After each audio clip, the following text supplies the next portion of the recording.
সাক্ষ্য প্রদান করি। আমি আমার জবানবন্দিতে আমার ভাই সহযোদ্ধা আবু সাঈদের যে 16 তারিখের ঘটনায় যে নৃশংসভাবে তাকে হত্যা করেছে, আমি সেই ঘটনাগুলো বর্ণনা করি।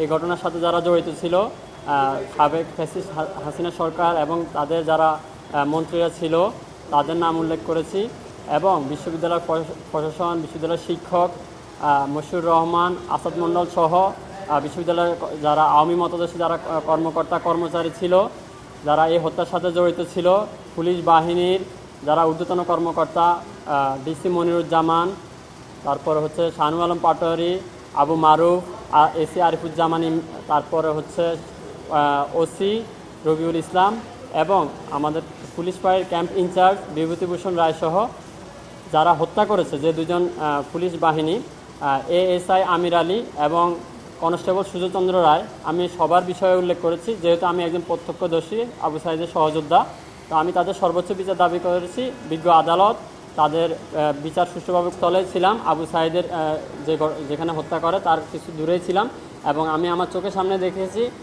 আমির আলী এবং কনস্টেবল সুজয়চন্দ্র রায় আমার বাইকে বুক বরাবর গুলি করে। এরপর কী হলো?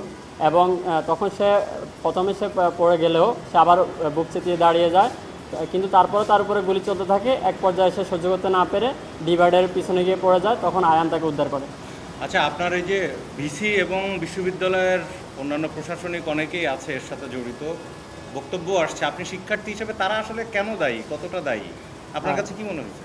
আমি আমার জবানবন্দি বিজ্ঞ আদালতে দিয়েছি, সেখানে তারা সব কিছুই পর্যালোচনা করবে।